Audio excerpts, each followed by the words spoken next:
Okay, guys, I have tried to film this video like 17 times. I'm having storage issues. I'm having filming issues. We're just gonna go with it. But thank you guys for coming back. This is my channel, Chocolate and Sense. My name is Kimber, and I'm a single mom of one trying to dig myself out of a six-figure debt. If you are a returning subscriber, thank you so much for coming back. If you are a new subscriber, welcome. So I wanted to finish out my November by giving you guys a sinking funds tracker and just a quick update on my budgeting and life. So let's go ahead and get started.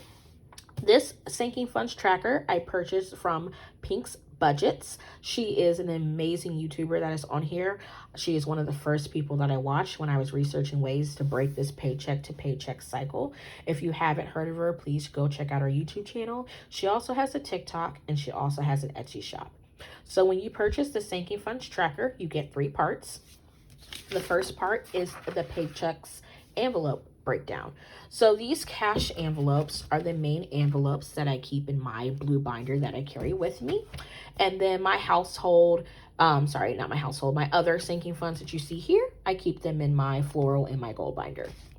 So for this particular paycheck, I did have a total amount of $290, $175 went in my cash envelopes, and $115 went into my sinking funds.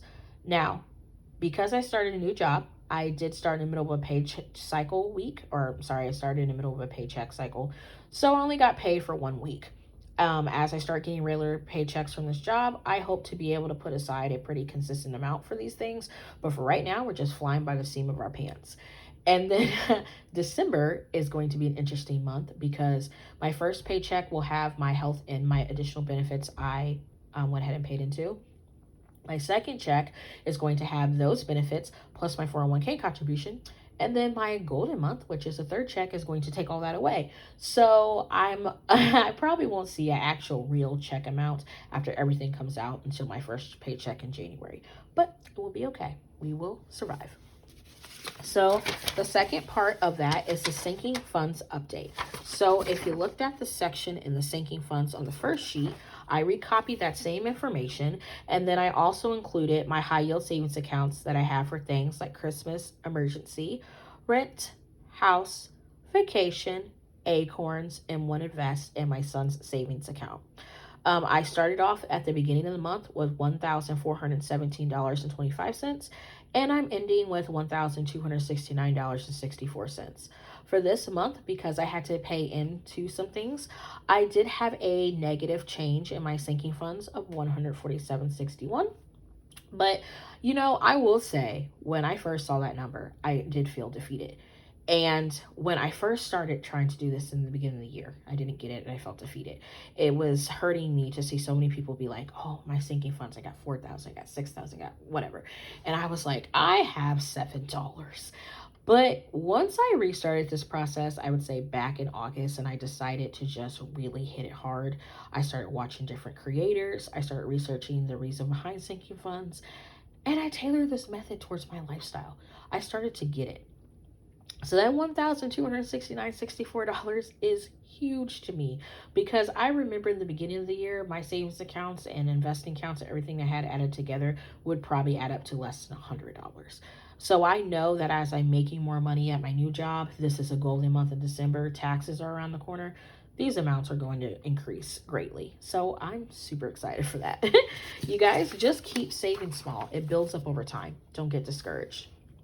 So the last one right here is a monthly expenses tracker. So what I do is I do the paycheck by budget method. So I list all of my budgets by their dates, and then I keep track of that along with my paycheck schedule, and I pay accordingly.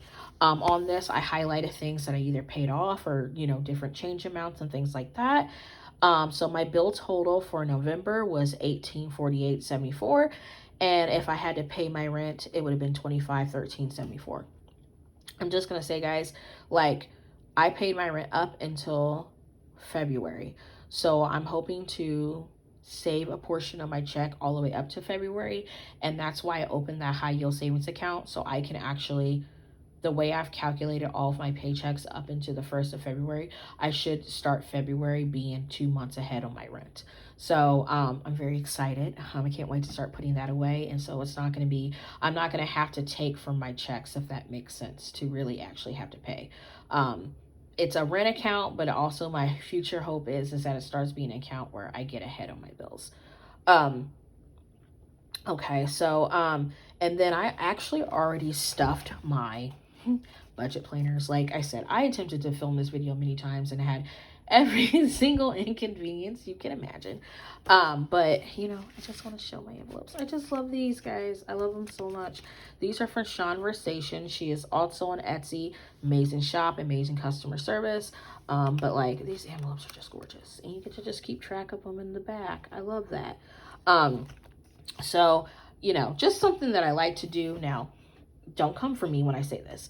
So something that I like to do, I like to every once in a while go to the gas station or the store and I spend a couple of dollars on lottery tickets. It's a cultural thing. When I was younger, my grandpa used to give us $1 lottery ticket. My parents liked it. Again, I do not spend a large amount on it. I do it every once in a while. And B, I know I'm not going to win millions, but it's something fun to do. Anyway, I was very excited because this time I took $12 in there. I was like, I'm feeling lucky. And I wound up winning $53, which after you take away that 12 that I had to spend, it's a profit of $41. So I put 20 extra bucks in my Kimber folder, and then I put away $26. So I added $1 to my savings account. I added $5 to my $5 savings account. I added $20 to my luxury savings account. So I kept some of it and I saved it. And then any dollars that I get that have an E on them, I put them in my son's folder for his e-bucks. So I've been doing that.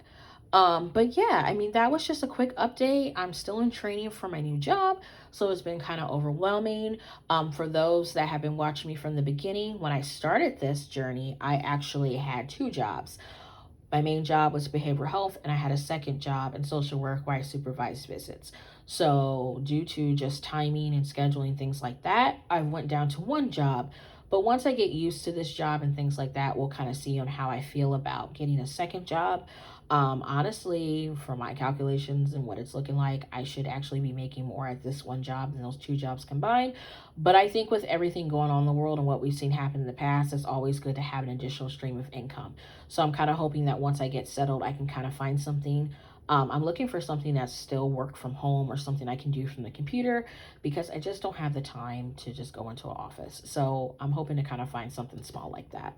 If you guys have any suggestions, please drop them below. So I hope you appreciate this quick video. Like I said, I'm sorry. It's kind of rushed. It's kind of filmed a little weird, but like I said, I'm just holding my phone. And at this point, I wanted to give you guys an update to let you know I was still here and I'm coming back. December will be more cash stuffing videos. I'll be doing my monthly money moves video where I'll go into more depth about some money moves that I made for the month of November. So I really hope you guys stay blessed, and I will be talking to you guys soon. Thanks. Bye.